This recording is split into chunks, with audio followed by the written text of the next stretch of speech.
Hello, my Facebook family, my YouTube family, our virtual family. Hi. You haven't seen this one in a minute. I know. Rebecca, tell us what you've been up to. You've been all up and down the highway. Oh my God. I was in Dallas and then I had memorial services to attend. It's just been a really, really busy time for me. But I am back. She's back. I'm back. And she's loaded. She's loaded to get to it. Yes, she is. But and Rebecca, in the time that you've been gone, we've had lots of things happening in the government, in the state, but mostly nationally. Yes. And some of the things that we hear are so bizarre that it's really kind of difficult to wrap your mind around. But we've heard so many stories lately about the perfect immigrants. Rebecca, and even the thought of that statement, the perfect immigrant. Oh my gosh, who in the world is the perfect immigrant? Well, our president has his idea of what perfect immigrants are. But Rebecca, before we even jump into that, the president. I don't like the president. I don't like to say mine. Yes, the president of the United States. But before we jump into that, let's kind of give our own analogy of what a perfect immigrant or resident or person coming into the country would would would look like, sound like, represent, be poised to do once they get here. To you, what would a perfect immigrant be like? If you could build your perfect person that would come in from somewhere else to begin to help to enrich our country, what would that person be? Just anybody willing to contribute to society. In what respect? So, just to contribute to the betterment of America. So, people who come in and work, and people who come in and go to school, people who, abide by the Constitution to the best of their ability. Okay. None of us abide by the Constitution perfectly. No, we don't. We don't. Yeah. Just somebody who will contribute to society. How does a perfect immigrant look, Rebecca? Does that perfect immigrant look a certain way? No, not to me. Not to me. There is, as long as they come here and work, just contribute in some form to society. And you know what? I would say, and I'm gonna describe who I think the perfect immigrant would be too. Okay. And but before I do that, let's say this. Let's not get sued. No, I want it to be very clear. Okay. That no one that I've ever sat down and spoken with has felt that someone with a criminal background or someone who has a terroristic background or history. No one in any community that I've ever spoken with would describe that person as a perfect immigrant. Oh, of course not. But would that describe the majority of people coming over here? No, not at all. Not at all. That's a very, very, very small fraction of the people coming over here. And here's the thing, we've got to keep this in mind. You've been a U.S. history teacher. I'm currently a U.S. history teacher. And we know that from the beginning of immigration, when mass immigration really began in the 1800s, okay, after the Industrial Revolution, well, with the onset of the Industrial Revolution, none of the people coming here were, for the most part, wealthy. They were poor. They were escaping persecution. They were escaping famine. They were escaping horrible dictatorships and governments. They were escaping disease. And they were welcomed. Right. Okay? Now, with many of the people that are coming here now, they are escaping dictatorships. Mm-hmm. They are escaping governments that have been persecuting their citizens. They are escaping famine. They are escaping criminal activity. They're escaping criminal activity, and they're escaping economic uncertainty. What's the difference? We're looking at things. I want you to correct me because, as an older history teacher than you, I may have something wrong there.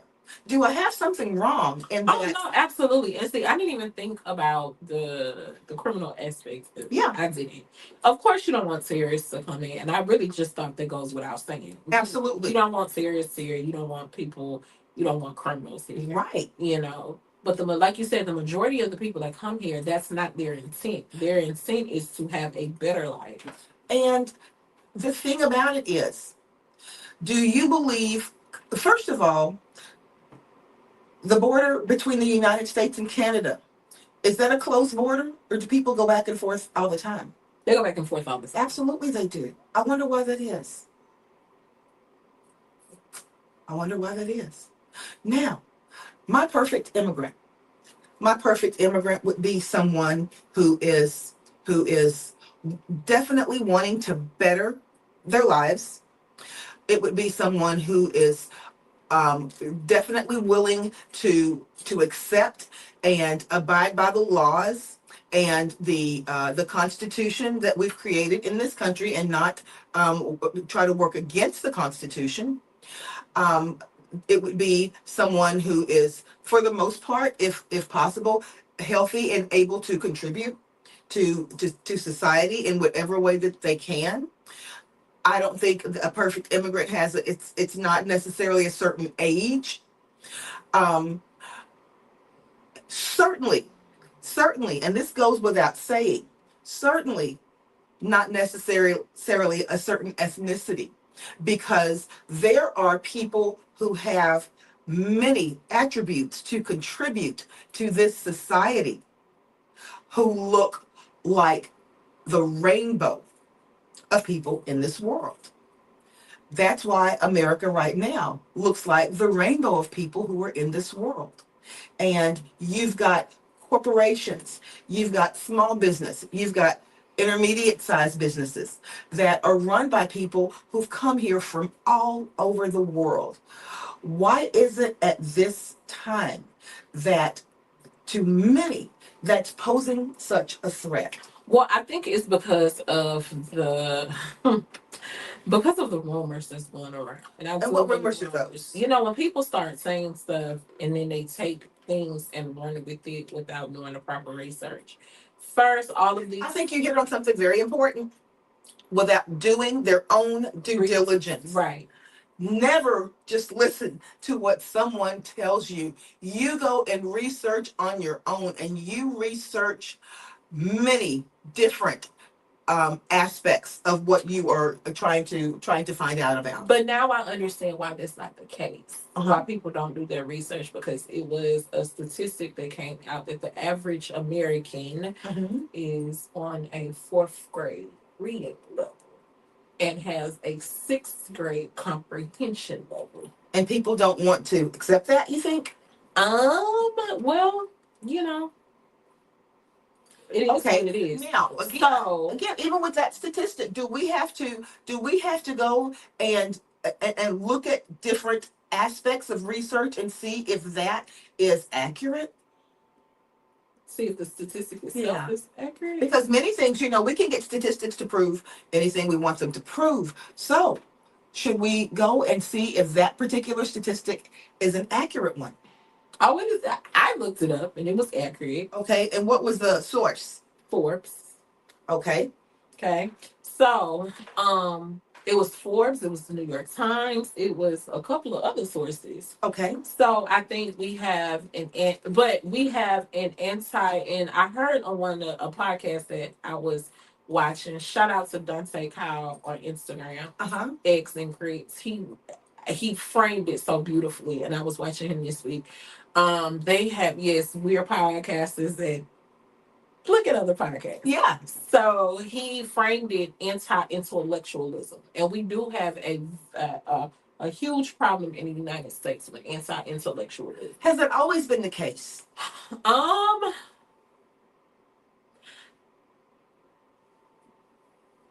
Probably, I would say, but the internet has, opened the shadows a little bit. You know what? I would probably beg to differ with Dante. Okay, and simply because I think some of the most the foremost institutions of higher learning are here in the United States. I think that we have some of the foremost scholars and people who are discovering and delving into the inner workings of the technical. But that's field still now. not the majority of Americans, though. No, You're still talking about a small portion of Americans. no, it's not. However, because of, like you said, the internet, and because of how information is presented to the populace now, it's not just a few people who are privy to the information. Really, everyone is if you know how to search for it. But I don't think that was his point. Point?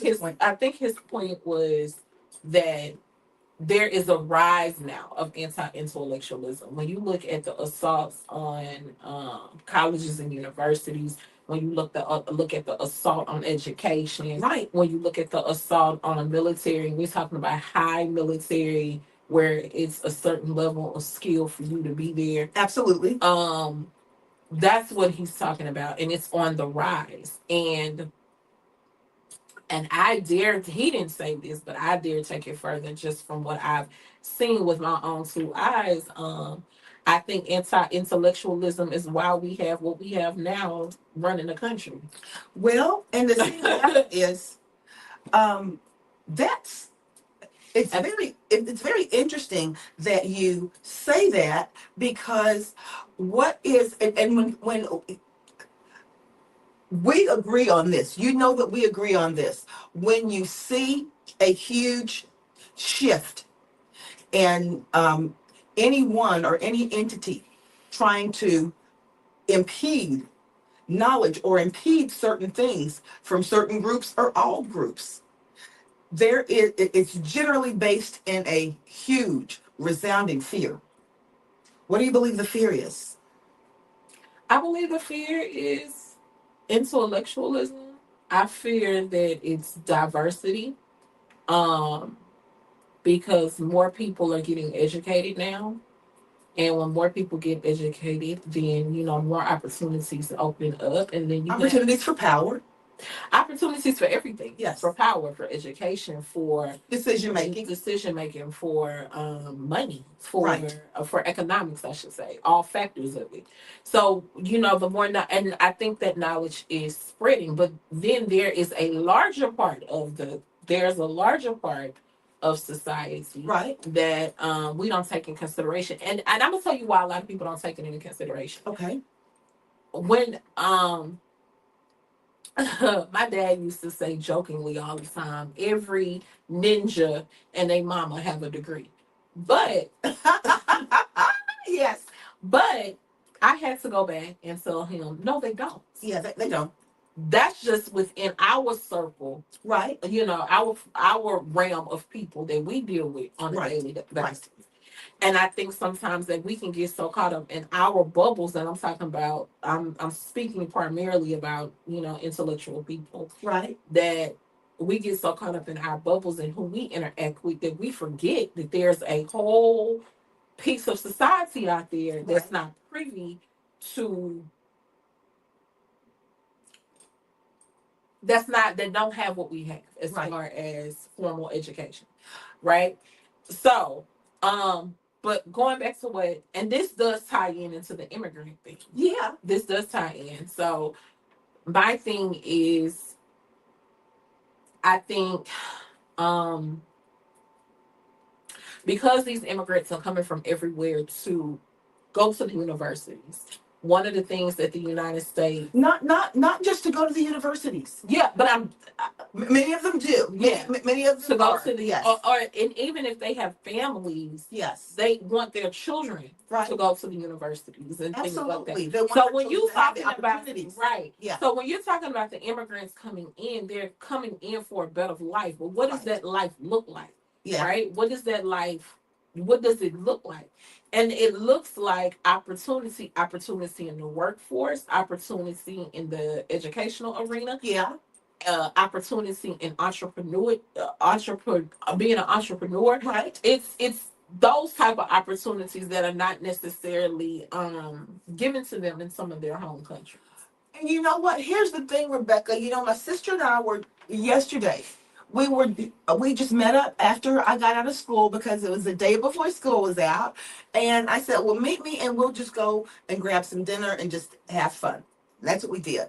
So we were driving around in certain parts of town, and in a certain part of town, and we looked at the part of how this part of town had evolved over the years, and it was ethnically not the same as it was when I was in high school, because my high school is in that area where I went to high school, which is in the Sharpstown area, and it looks very, very, very different now. Even the names on the street signs and the languages that the names are written in. And I looked at that, and you know, I had to try to take myself out of the put myself in the mindset of someone else who would look at that and say, "This is threatening." Right. And the thing about it is, Rebecca, to me, it wasn't threatening at all, because as I looked around, I saw all types of businesses and banks and stores and um, uh, places of, restaurants, and a thriving community welcoming everyone to come to this community and partake in this culture. And to me, I used to say this, and I still stick with this.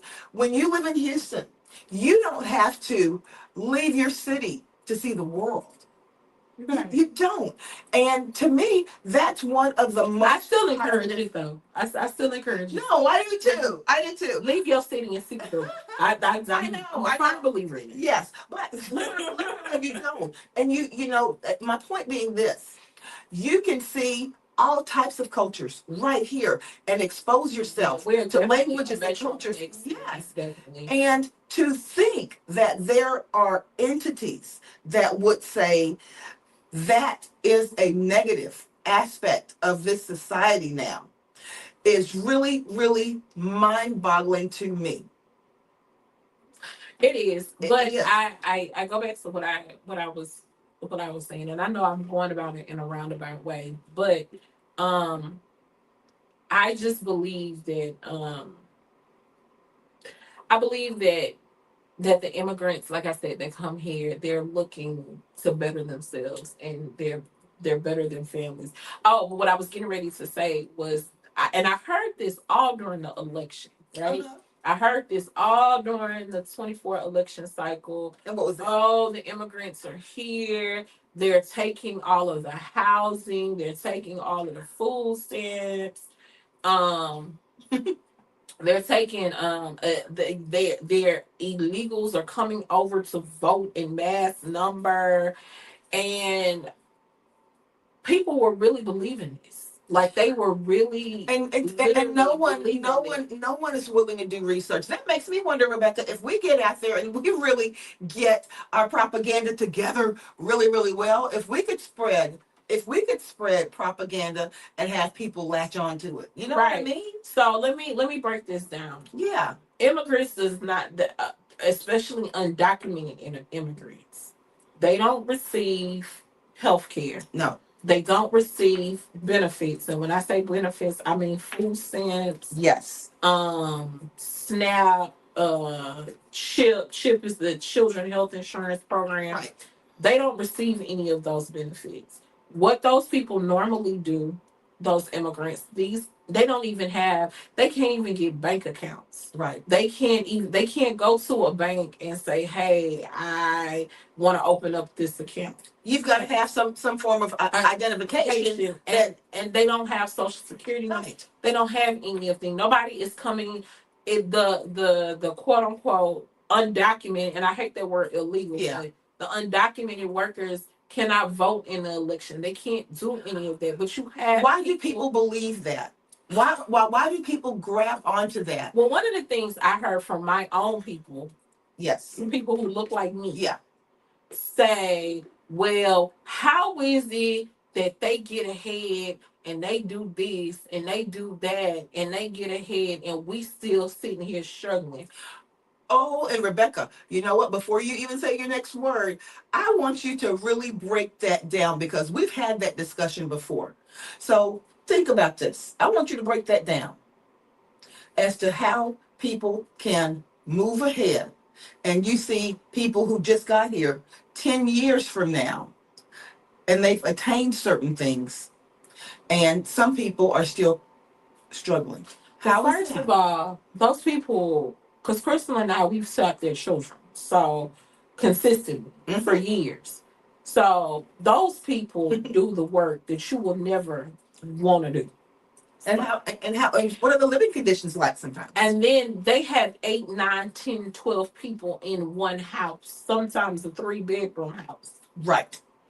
Or 2 bedrooms. Or a 2-bedroom. And everybody is working jobs that you don't want to work.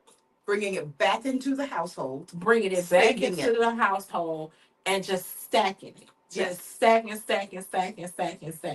And to the point. Not going out to restaurants every day. No, they can't afford to do that. No. You know, so that's how they're able to get ahead. Yes. You know, and that's hard work. Plain and simple. Right. And then their children are in school and their children do well in school. Okay.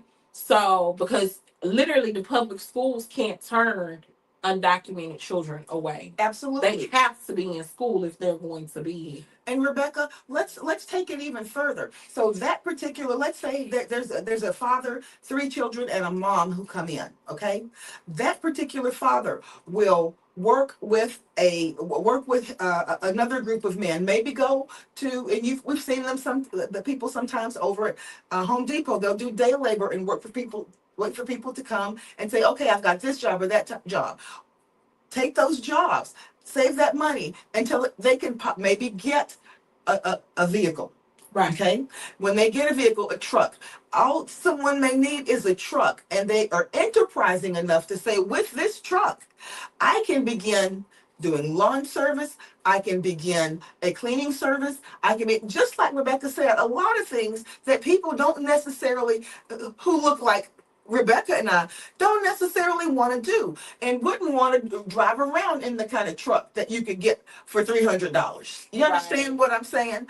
And you know, just like in Mississippi, when I remember before they had raided a chicken farm in Mississippi, and it was, and we're talking about chicken processing, grueling work, yes, breaking work. And these people were in this farm for 10, 12, sometimes 24 hours a day with no break, with no working. Willing to do it. And then when they got raided, they took everyone away. And then it was like, did they fill the jobs, Rebecca? No, they could not. They couldn't fill the jobs because these were jobs that people who look like us may have said, absolutely not. I'm not going over to Tyson Chicken or whatever else it is, chicken, to work over there. It's dirty. They don't pay enough. Right. And then the people who may look like someone else who doesn't look like us said, I'm for sure not going over there. They don't pay enough. It's dirty. That's not the kind of work that I want to do. Exactly. And guys, we've got to begin to ask ourselves, when we look around and we see, this is the point that I was making about my sister and I yesterday was this, Rebecca. As we drove down the street, we looked in the parking lot. We were over kind of close to West Oaks Mall. Okay. And we looked in the parking lot of a shopping center, and there was a little food truck.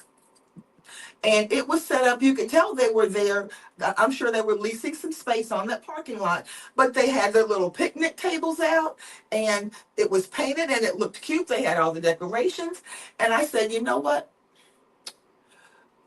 Look at that. That's the American dream right there. Exactly. That's the American dream right there. They saved up until they could get that little food truck. And picnic table after picnic table after picnic table, put it out there, make it look nice, and I'll bet at lunchtime every day there's a line at that food truck. Right. And perhaps they'll keep it as a food truck. Perhaps they'll decide they want to have a move it into a commercial spot, to have a commercial business. But how can anyone be angry at someone because they had the initiative and they were willing to put in the sweat equity to get to where they want to be? And they did not do it with assistance from the government because right. they couldn't get the assistance from the government. It was families helping families, neighbors helping neighbors. And Rebecca, to say that the people who, and these are the kind of places that people are going in and that government entities are going in and raiding. This is, I mean, because they're the people who aren't running. These aren't the criminal people. These are the people who aren't running. And the thing about it is, so many of those people have worked hard. It's not cheap to become a citizen. Okay? No, it's not. Okay. And so many of those people may have worked hard and they're working on their citizenship right now, because you have to, even if your paperwork is in order, you have to be here a certain amount of time. Have people to sponsor you and this type of thing. So you may be in the middle of the process. People who are in the middle of the process are grabbed too. Right. You know, and held in processing. And with this type of fear tactic being put out there, what is that saying about us, about Americans as a people? I think a lot of us have forgotten where we come from, because if you want to think about it, we were all immigrants. Absolutely. Except for indigenous people. That's what I was going to say, because this is technically their land. Absolutely. It was 500,000 Native American groups here before colonialization started. So, so there was some despicable things here that was stolen from their land. And their land got stolen and taken over. And then we were brought over here. We were brought over here, yes. And then other people came over here because they were kicked out. Right. They were running from religions and governments that were persecuting them. But it's interesting how quickly we can forget the history of our own ancestors, many of us, and how we got here. Right. So tell us about the perfect immigrant that is being encouraged to come here now. The perfect immigrant. Rebecca? One that doesn't look like me or you. Well, just give the facts. So for the white, people who Anglo-Saxon, Protestant. Well, let's not say that. You know I've got to play the devil's advocate. Let's say that people from South Africa are being courted to come here. A certain type of South African. South African farmers are being a certain type of South African farmers. Okay, are being courted to come here. And the thing about it is, interestingly enough, many of them have said, thank you, but no thank you. Do you know how bad that is, that you rather put up with the crap in your own country than to come to America? I mean, I just want y'all to sit in that thought for a second. Yeah. That you would rather be like, you know what, I'll fight whatever I gotta fight here. Right. But I'm not going there. Yeah, because it's too much going on. Yeah. Yeah. They said thank you, but no thank you. And think about this. And as far as technology is concerned, South Africa is not at the forefront as far as technology is concerned. Would that be an accurate statement, Rebecca? No, because they're up on. I mean, South Africa is one of those countries that is fastly developing, and they have the same technologies. No, not. But I mean the think tanks. India, Asia.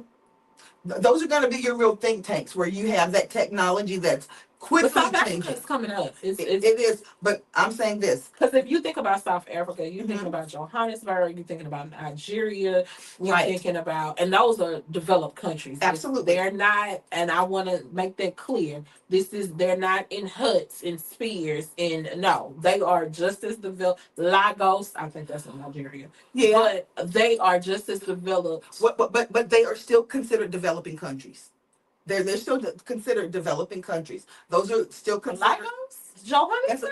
Okay, those are cities, but the countries are still considered developing. Nigeria is considered a developing country. Okay, because you may have these small pockets that are cities that have the the technology and the modern conveniences, but the vast majority is countryside. Go check that out. But my point being this. My point being this. India, Pakistan, lots of people in the medical field, in technology, in manufacturing, and all of those areas like that. Those are skill sets that lend themselves to a productive society. Right. Are those people being courted to come here? No. Okay. And China. Okay. Especially not. Yeah. Okay. Industry, technology, manufacturing, medicine. Are those people being courted to come here? But why would they? No. I'm just asking. No. Okay. So Rebecca, And China is prone to be, and I also read this, China is prone to be the next superpower absolutely of the world within the next 10 years. Absolutely. And people don't realize we owe China $1 trillion. Everybody is wondering why Xi Jinping is not backing down and why he will never back down. Because he doesn't need America for his sustenance. He does not need America. America needs him. Yeah. Because everything in your home, 89, I'm not even going higher than that. 98% of everything in your home was made in China. Okay. Yeah. So we can kind of wrap that point up in a nutshell by saying it's not a matter of we need to stop immigration or we need to cut back on immigration. What's the real lesson here? Immigration from what? What do you mean? The real point being made, and the point that I'm making, is that America and the powers that be at this point in time are not interested in immigrants from certain places. All right. Okay. But the immigrants they are interested in are not interested in coming here either. That's right. So this is this is what America is getting ready to see what it's like when you have a wealth drain, a brain drain, and a work drain, right? Explain yourself. And the reason, okay, I'm gonna start with wealth drain. Okay. Because the immigrants that he's sending back, or he's trying to send, and it's not just. And please understand, this is not just the Central American countries, El Salvador or Mexican, Mexican and Cuba. He's trying to send Indian kids back to India. Yes. He's trying to send Chinese people back to China. He's trying to send, and these people are bringing in, and I don't care how people feel about it. Yeah, it's the honest to God truth. They're bringing in the majority of the wealth in this country. We're so busy focusing on Jeff Bezos and a lot of the intellectual wealth, Tim Cook. A lot of the intellectual wealth is coming from China. Like he threatened Tim Cook. And for those of you who don't know who Tim Cook is, he's the CEO of Apple, of all Apple products. Your iPhones, your Macs, all of that. Right. He threatened him and saying that if he doesn't get a manufacturing company to make the components for iPhones and MacBooks here, then he was going to skyrocket the tariffs for Apple. And Tim Cook literally has to tell him it will be another 30, 40 years before we can get a factory right here in America. That's not going to happen in your turn or lifetime. No, and the prices would be prohibitive for everyone. Exactly. Because Americans do not work for the same wages. So you're the cost of living is different. Exactly. So you're looking at an iPhone 16. I guess that's the new one that's ready to come out. Yeah. That's going out. Okay, the iPhone 17. Yeah. you're looking at that for to be $3,500 with the tariffs, or with the And you're Rebecca, looking to pay $3,500 for the iPhone 17. and Rebecca, think about this. We're just talking about Apple. Let's think about the technology that's not Apple. Well, the reason I use Apple because I know all y'all Yeah, out there got but iPhones. point being I this, don't. that little phone that's right, I mean, that little fan that's right over there on our cart, the clock that's on the wall. You have an Android, your Android phone. The components in these microphones, none of those are Apple, but all of those are sourced overseas. All of that. If you talk about someone being so short-sighted that they would try to stop the components that we use on a daily basis. Think about the components that go into the machines that keep people alive in hospitals. Those They're things not are not made American here. made. They're not You made know, here. you have to be smart when you bring forth these theories of what you're going to do, and simply just to hear yourself talk for the rhetoric. You have to be smart about But the that. problem is people are believing the rhetoric. That's what gets me. You have people, and this is why I was talking about, this is where the anti-intellectualness is coming in. You have people that actually believe the rhetoric. You have people that are sitting up saying, well, he's going to do this. Just like with the Elon Musk thing, and somehow Elon said that he was trying to give $5,000 stimulus check Yeah. to every American once they find this $2 trillion. Well, first of all, they only found 100 billion, and then second of all, you have to go through Congress to get that appropriated. Right. So Elon couldn't just give every American a $5,000 check. I would have loved that, but every American couldn't get no $5,000 check without the approval of Congress. They appropriate money for those type of things. So, but that's what I'm saying. You would think in a country like America, we would understand how our own country works. But so many people have no idea how their country works, and they are very willing to to follow blindly behind someone who would be ready to lead them off of a cliff. I'm not saying that's the case, but they would. I am. But Yeah. they would be very willing to follow behind someone that would lead them off a cliff. Let's do this, Rebecca. Let's just put this in perspective. Right now, if we decided that we were going to fall in line with that rhetoric, okay, of America first and only America, we're going to buy American, we would be sitting in the dark with no cars, horses and buggies only, no stoplights, no traffic lights, no electricity.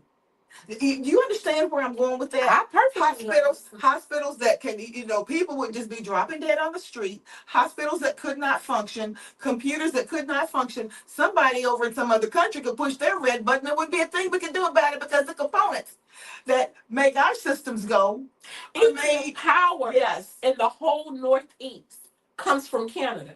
And then he's talking about making Canada the 51st state. And then you how literally insulting is that? have Yes. people saying, well, Canada is getting ready to be the 51st state. Have y'all lost it? The Canadian Prime Minister has already said, thank you, but no thank you. But Crystal, that can't eat. You can't. Yes. Even if the Prime Minister went along with the foolishness, he literally cannot. No, he cannot. First of all, people don't know that Canada is a British colony still. Right. Yeah.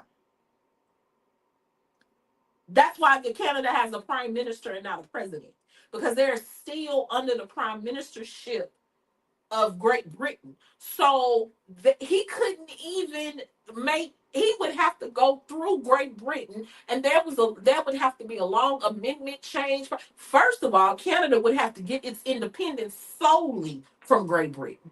Good luck with that. They've been trying to get their independence from Great Britain since they've been a country. But do you think that Canada would be? Why do we feel? Do some people in America feel so? I don't want to say privileged, but let's say privileged, as to think that everyone, everywhere wants to be American. I think it's lack of exposure too. It Right. is. Yeah. It's lack of exposure. When you have not, first of all, we talk about indoctrination. Right. And let's just be clear, we've all been indoctrinated that America is the greatest country since we were kids. And I believe it. I believe it. I love it. I love America. Good job. So, so when I say indoctrination, we've all been indoctrinated, Yeah. right? We've been indoctrinated since we were kids. This is the greatest country. When you get up and say the Pledge of Allegiance, That's right. I do not make my children say the Pledge of Allegiance anymore. I'm just saying I don't. I do every day. We stand. But go ahead. I don't. So, but I'm just saying we've been indoctrinated, and because like I said, a lot of our Americans have not been out of their own home states, Neighborhoods. A lot of them have not been out of their neighborhoods. Everybody talks about college, but college does open your eyes and give you a new perspective. Yes, it does. And you meet people from all over the world with different cultures, even within my own Black community, the diaspora. I've met so many people. Absolutely. So it gives you another perspective. And when your perspective shifts, that's right. When your perspective shifts, then you're open up to new ideas, you open up to new cultures. You don't see the world the same. And unfortunately, we have a society where they don't get that experience. They don't leave outside of their own neighborhoods, outside of their own areas to experience. Well, let me ask you this, Rebecca. Do you think, circling back around to the perfect immigrant, do you think that 400 plus years ago, when many people that looked like you and me came into this country, do you think that in any way the people that facilitated that passage for us into this country felt like we would be in a position to be decision makers? One day we would be in positions to create wealth. One day we would be in positions to invent things that would change the world. One day we would have a seat at the table in our own government. Do you think that that was ever envisioned? And if not, there was some real ignorance going on there, because in the history of the world, when a society becomes less homogenous, when you take the homogenous aspect out of a society and you introduce cultures do not stay apart.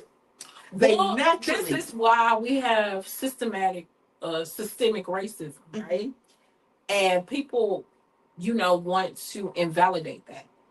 But the reason we have systemic racism is because when these systems were built in our country, the educational system, the governmental system, the healthcare system, the military system, I guess that would be part of government. Right. When all of these systems were built, we were slaves. Yeah. So nobody built these systems in place with us in mind, because the prevailing view was that these people are going to be subservient to us forever. Okay, correct. Right? That they're not going to ever take part in this. Okay. So we don't have to create a criminal justice system. That's what I'm talking about. Yeah. Because these people will forever be subservient to us. Right. Okay? There's no need for us to think about them. In the creation of these things. In the formation of these things, because they will never be a part of these. Okay. Okay. And it's eye-opening, but it's the truth. But the thing about it is, Rebecca, historically, let's talk about the history of the world. We both taught that too. Right. We know that when societies come together, think about Hannibal crossing those Alps, okay? Societies begin to change. And that is something that you cannot control, because people are going to intermingle with each other. But when you're drunk on your own power, See, Yeah. that's the part we're missing. Yeah. When Yeah. you're drunk on your own power and your own way of thinking, Right. then you don't see that far ahead. I'll give you another example why it's fresh on my mind. Okay. All of these big governments and CEOs and Trump and everybody else is complaining about the tariffs. Do you know why we're in this mess in the first place? Because we're in this mess because of globalization. And let me explain. Oh, absolutely. Absolutely. Yes. When I say we don't see the forest from the trees, and we only go on plan A, and I'm not saying I'm saying the powers that be. The powers that be. You were so greedy. And the CEOs, and this is on them. Right. You were so greedy because you didn't want to pay taxes. Let's just be honest. And you wanted better, faster, and cheaper. You wanted better, faster, and cheaper, and you didn't want to cut your bottom line. Right. So you decided, hey, let's take these factors of production, let's take them overseas so we can get cheaper labor at cheaper cost, at a cheaper value. That we know Americans are not going to work for, because what we're working towards for everyone is a higher standard of living. Right. And not only that, we don't have to follow the tax code. Right. We can find loopholes. Since we got businesses overseas, we don't necessarily have to follow the American tax code. And then so now you have now you are indoctrinating, since we love to use that word. Yeah. Now you're indoctrinating all of these people to the American way of business. Yes. Through what we know as we history teachers know as cultural diffusion. Yeah. You are indoctrinating these people into the American way of business. They are learning the language. They are learning American, even down to having American names. Yeah. How's your name? How are you living in India and your name is Tiffany and Ralph is beyond my understanding. Right. Okay. But we know that when businesses carried their businesses overseas, they had to indoctrinate the workers to the American way of life. Right. How did you not think? How did you not grasp? How did you not foresee that this was all going to come back to bite you in the behind? And not just that, Rebecca, but when you do those things, when you have a vital aspect of what you produce for your livelihood, let's say a car, for instance, a vital aspect of that. Let's say it's the engine, correct? Mm-hmm. The engine is not, it's one component, but within that component, how many subcomponents do you have? Probably 1,000. Right. Okay. And you've made sure that, yes, you're going to put that engine together in America, in Arlington, Texas, in Houston, in Dallas, or in Detroit. However, the subcomponents that go into that engine, you are really taking a chance, and you don't know when that match is going to strike, but you're taking a chance when you trust every aspect of those subcomponents to come from somewhere else, to come on time, to come be cheap, to be inexpensive enough for you to be able to use, to be reliable enough for you to be able to use, and not to make that manufacturer upset that they don't cut you off. Right. Okay. So now you have all of these components that you're depending on.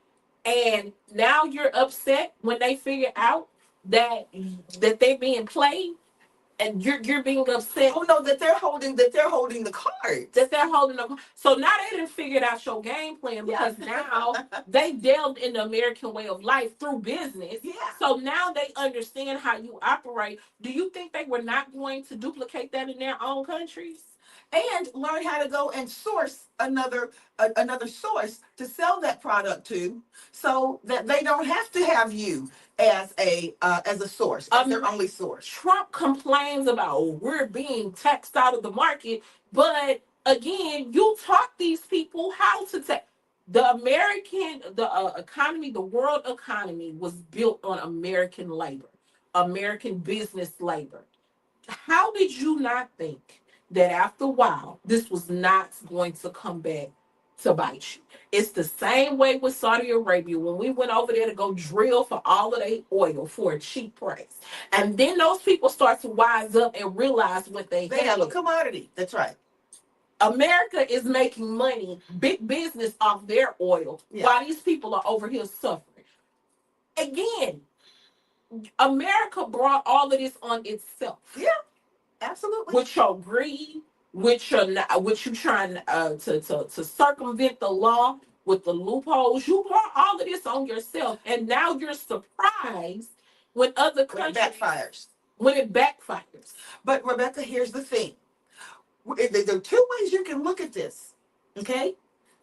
Calm down. No, you're right. I want you to think about this. It's baffling to me that people have not put these things together. But there are two ways you can look at it. You can look at it if you want to take a look at it from an elitist standpoint and say, now, and just put this out there. I'm going to take my big American ball and go home. And go stand in that corner and cross my arms and puff up my cheeks. Which we're doing right now. That's what I'm saying. But in doing that, you are stripping every aspect of clothing off of your own people. You are killing the businesses in your own country. That, we've got to start looking at it like this. Okay, we've created this monster. How are we going to make sure that we can, so there was no forethought in saying, I'm going to have all these tariffs and we're going to have America first and we're going to create our own stuff. Just to say that and just as a talking point, as a what do they call it, a dog whistle to get everybody to say, yay, yay. Propaganda. Yeah. But the thing about it is, how does that look in real time? In real time, it is people who have started their businesses on imports, American people who import things to start their, for their businesses, losing their businesses. American people who are helping to develop technology in other countries, having to come back because now we don't have the type of relationship with the other country where they even want us there. Right. All of this stuff is falling on the backs of real Americans. And we're shocked. We're shocked. We're shocked. But this is what I'm saying. Mm-hmm. This is where we are. And it goes back to the anti-intellectualism. And this is why I'm also getting frustrated with the educational system. And I have to bring that back to absolutely bring it in. Because we were going to bring that in. This is why I'm so frustrated with, because this is the kind of stuff we need to be teaching our children. Absolutely. Hey, we need to be teaching them. I saw where I was watching an Instagram clip and I saw where these kids from Cambridge were debating Charlie Kirk. Okay. And Cambridge, if you don't know where Cambridge is, Cambridge is in Europe. In England. In England. Yes. University. Yeah, university. The foremost university. Yeah. Yes. One of the top universities in the world. And the oldest, yeah. In the world. They were debating our American system with a college dropout. And was beating the brakes off him academically. Oh, yeah. Yeah. Do you see the problem with that? These children, a lot of them, have never stepped foot on American soil. Right. But they understood our system. Yes. Better than the people that grew up here. The 32-year-old man who grew up here. Right. So, what are we doing? Is the question. And the thing of it, the bad part about that, Rebecca, it's being done on the internet for all the world to see. So you're being exposed for what you are or what you are not. What are we doing? What are we doing specifically in education? What are we doing? We are not preparing our children for the world stage. Some of them are, not everybody. Some children are being prepared, but it's not enough of them that are being prepared I sat there and watched that hour-long debate. And every time I wanted to swipe, I couldn't because Yeah. I was just like, You were appalled by what you were hearing. Yeah. And Rebecca, here's the thing. You know, for anyone sitting, and that's why, ladies and gentlemen, I'm just going to say this, and I'm going to be very candid about this. And Rebecca and I sometimes have this discussion. We disagree with certain aspects, but most of the things we agree with. It was intentional for us to be in a time such as this, because this is a wake-up call. And if you cover your ears and your eyes and you refuse to believe what you see and what you are hearing and observing around you, shame on you. yeah, Because you control exactly who is in power and who is in office. And if there is anyone who is saying that we need to take your services away, I'll tell you this much. Anyone who tampers with Medicare or Medicaid, you need to be very suspect of them. Let me tell you why. Because all you have to do, Rebecca, for Medicare is just get old enough. Okay? Everyone, and with the way technology is going, we may have a lifespan of 100 years. and here's the thing. Yeah. You notice they're not bothering Medicare. Well, but the thing You about notice they're not that was bothering that was Medicare. that was on the chopping block at first, but they backed off because they had to think through that. Because everybody, Yeah. every American that's 65 and older Or that will turn 65. Yeah. is on Medicare. Right. Even if I think, as long as you're not making $500,000 or more, you're on Medicare. So that means those congressmen that are in office that are octogenarians and in their 70s so you notice they didn't take Medicare off because Medicare would affect them. But well, Medicaid is the one on the chopping block right now. But let's think about who all is actually affected by Medicaid. If you have a child with a chronic illness, yeah, okay. Oh, and that was another thing that was so disgusting to me. What's that? I'm just, oh God, these people just. What's that? My stomach. When you had certain people on that other side of the aisle saying, "What does a child need with Medicaid?" If you have a child with a chronic, go ask Shriners. What does the child need with Medicaid? Go ask St. Jude. What does the child need with? You understand what I'm saying? How about children whose parents have died? Yes. And Medicaid is taking care of them. Yeah. Are y'all stupid? I'm sorry. It's like, well, or people who have a chronic illness. Think about someone who was born with spina bifida, or someone who was born with some other. My brother has autism. Yeah, congenital condition, and they need care. What are we supposed to do with them? Oh, but alas, children Rebecca, who are born blind. No, but we got to remember this. Let's think about Mr. Trump's nephew, President Donald Trump's nephew, who came and did the interview and said, I think it was on Nightline, and said, well, he has the son who was born with cerebral palsy. Yeah. And what he was told is just to go home and let him die. Because he's not useful. Go home and just let him die. His only son. And the thing about it is, Rebecca, we all know that because someone may have cerebral palsy, that may not have anything to do with their intellect. Cerebral palsy doesn't necessarily affect someone's intellect. You've got people who have cerebral palsy who are running companies.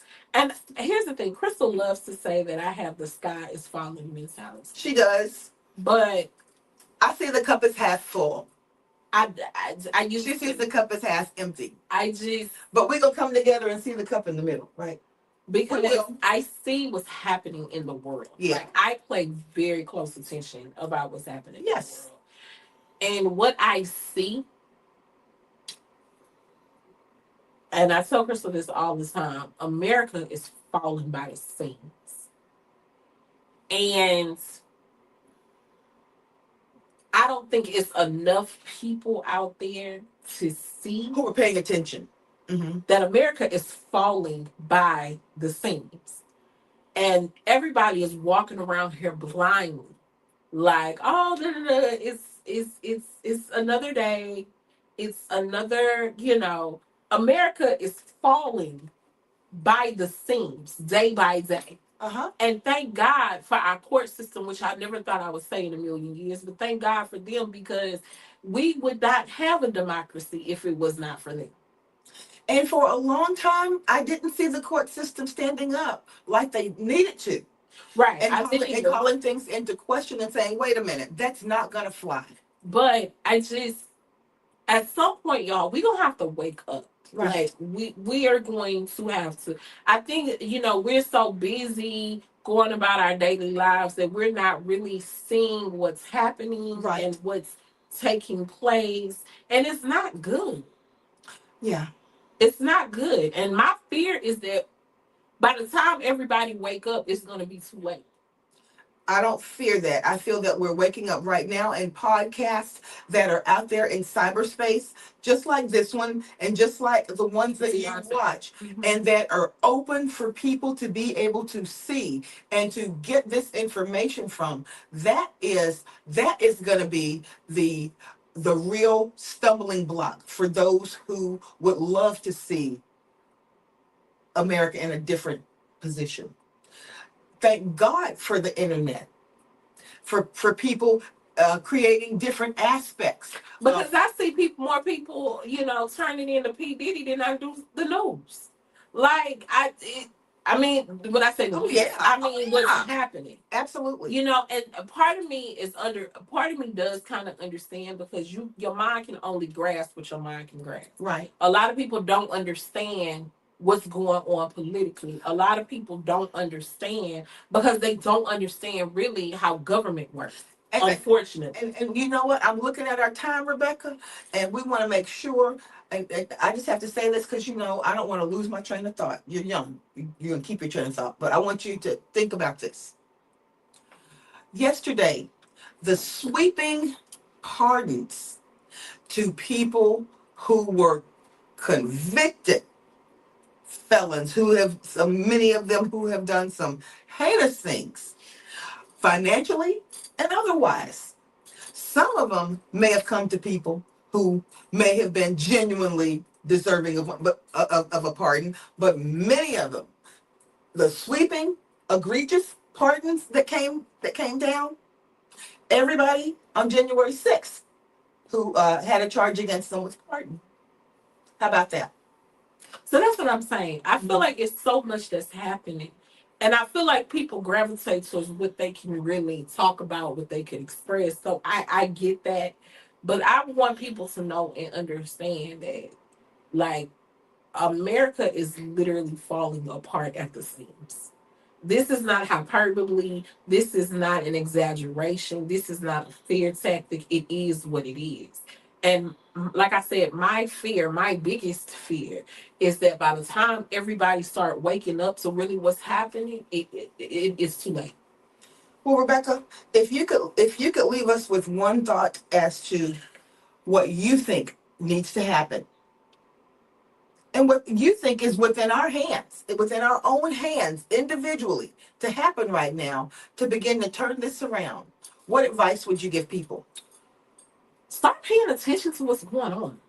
I mean, like, really start paying attention. Now, I understand that people got children and people got lives and people, just trying to put food on the table and keep rent going on. All you gotta do is just turn the news on and just let it play. You don't have to do anything. Look on put a news app on your phone. I got 5 news apps on my phone. So that's what I'm saying. I don't, and I understand because people are stressed out just with their daily, everyday lives. Yeah. But I don't want it to be to where it affects you in order for you to wake up. That's right. But it's too late. Yeah. If that makes sense.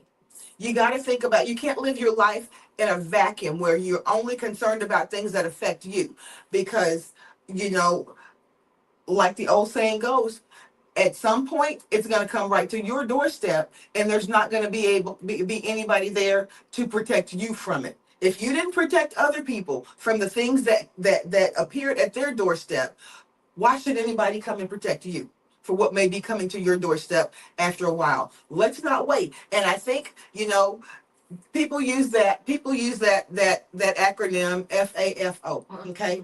And the thing about it is, a lot of people are seeing that now who may not have seen that just 6 months ago. That you've got to be concerned with everyone who is in this society, because if one piece of this society fails, then that's going to be a domino effect. Right. Right. My thing is, I just hope that it's not too late. People waking up too late. And, That's and I it. want you to make that affirmation, Rebecca, that it's not too late.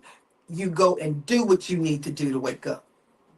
Yeah. That's what we want to say. Go and do what you need to do to wake up. Go make sure that your kids have a news app on their phone.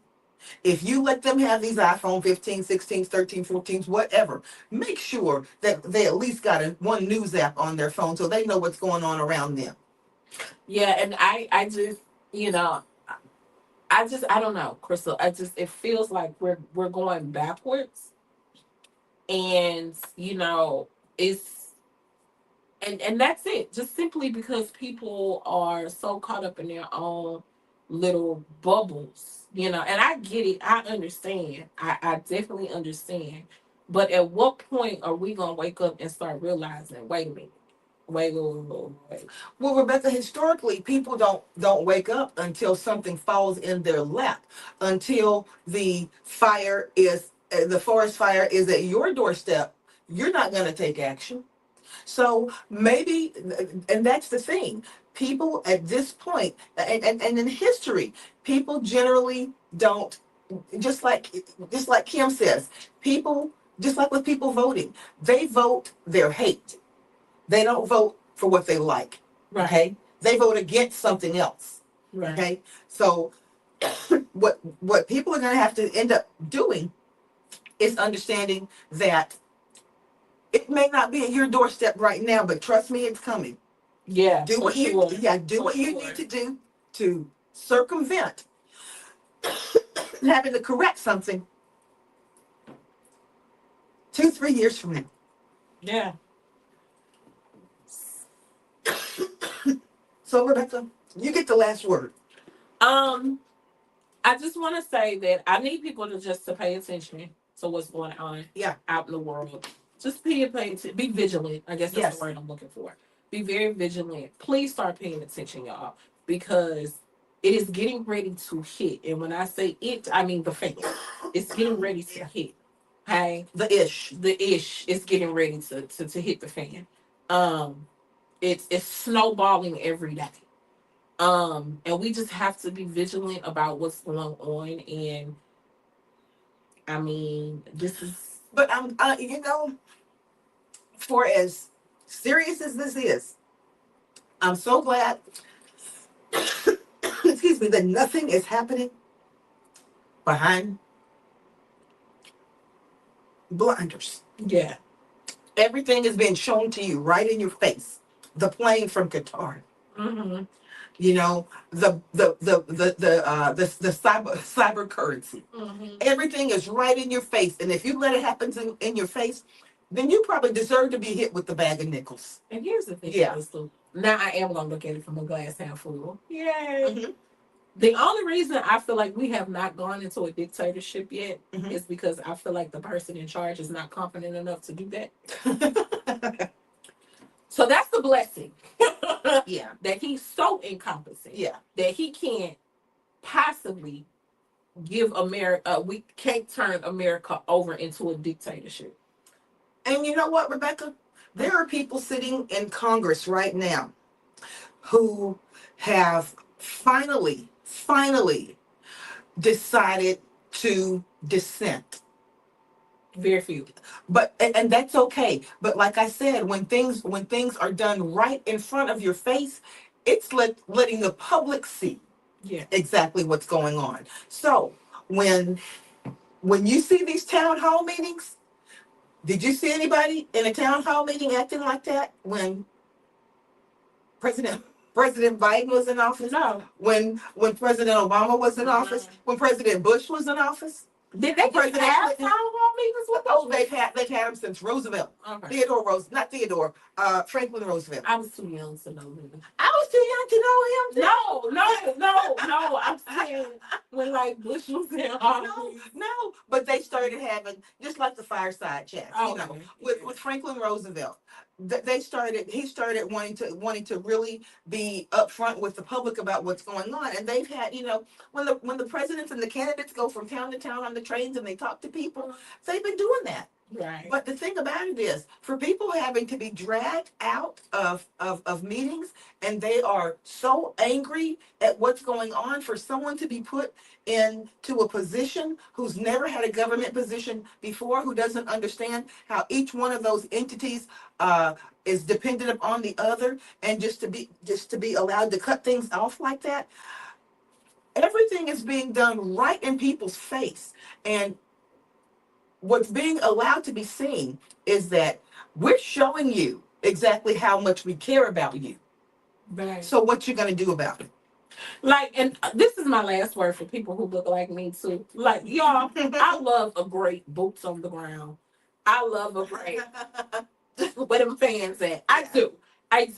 I'm not a country girl, but Yeah. I do like that talk. Yeah. But y'all, we at some point, and I get it. You know, we said that we've taken off for the next 4 years and all that. But amongst all of this partying and line dancing, and I'm there with y'all too, because I'm out. Yeah. Doing boots on the ground where them fans at. I'm out there with y'all too. But I just hope that in the midst of all of that, that we are really still. You know, I understand we need rest. I understand we need to, you know, we were all devastated about We don't need to rest right now. We need to be, you know, I understand that we were all upset about November 5th, you know, and we were angry and saying we're done, we're out, we wash our hands, let it burn. But I hope that we are planning and strategizing right now. And I get the revolution ain't gonna be televised, but I hope that there's planning and strategizing going on in the midst of. And I understand we need to rest, we need to relax, we need to take in and enjoy ourselves. We've had 6 months to do that. I get it. 6 months to do that. It's time to regroup. I get it, but I hope that in the midst of it, and I understand joy is our resistance. I get it. Black people, we gonna come together and do what we need to do. I get it, but I'm hoping that we are not just having such a big party and a great time that we're not strategizing and we're not organizing and we're not preparing ourselves for the next battle. Like I get it, and I'm not trying to be a Debbie Downer. This time, I'm really not trying to be it because I get it. You know, we were all tired. We were all upset about what happened. You'd be surprised. Some people weren't, and not all of us. No. Yeah. There's some people who actually are lined up with what's going on right now. Who look like you and me, Rebecca. Mm-hmm. That's interesting to me, but that is the case, and that's when I go back to saying, don't wait for something to come to your doorstep. When you can look to your left and your right, and you see what's going on around you, and you can see, and you can say, and fall in line with a lockstep that says the only thing that matters now is the economy. I don't care how people are. People's homes are being bomb rushed, and people are being lined up and put in a bus and driven down to immigration and naturalization. I don't care how people are being tortured over, at the borders. I don't, do not wait for something to come into your lap until you care about it. Exactly. Okay. Rebecca, see us out. All right. So thank y'all for tuning in, you guys. No, I did not abandon Crystal. I did not. I'm here. And I'll be here during the summer. Yes. Crystal and I are going to have some things coming up for you guys. Yes. We are rebranding some things. Yes. We're still in the midst of that, but we are, coming together and we're going to do some things differently because everybody, we've been up 7,000, 8,000 views, and we are We're going gonna to hit that. We want to hit that 10,000 mark. And we're going to take this podcast in a whole different direction. We are. A whole different direction. Yeah. So as we grow and become bigger, we're going to take it into a whole different direction. I just want to tell everybody, thank you for rocking with us for 4 years. Almost 4 years. Yes. Thank you for rocking with us. We turned 4 in August. So thank you for rocking with us, for being a part. We haven't gone anywhere, and we welcome your suggestions of things that you want us to talk about. And we welcome your suggestions. Absolutely. But thank you guys for rocking with us. Thank you for showing us love. Thank you for being a part of it. Thank you, Crystal, for having me as your sidekick for 4 years, going on 4 years. So the best is yet to come, and we just ask y'all to still hold on, still rock with us. We're gonna take it to a different direction, and we appreciate it. And as we say every week, we can do it. Bye. See you later.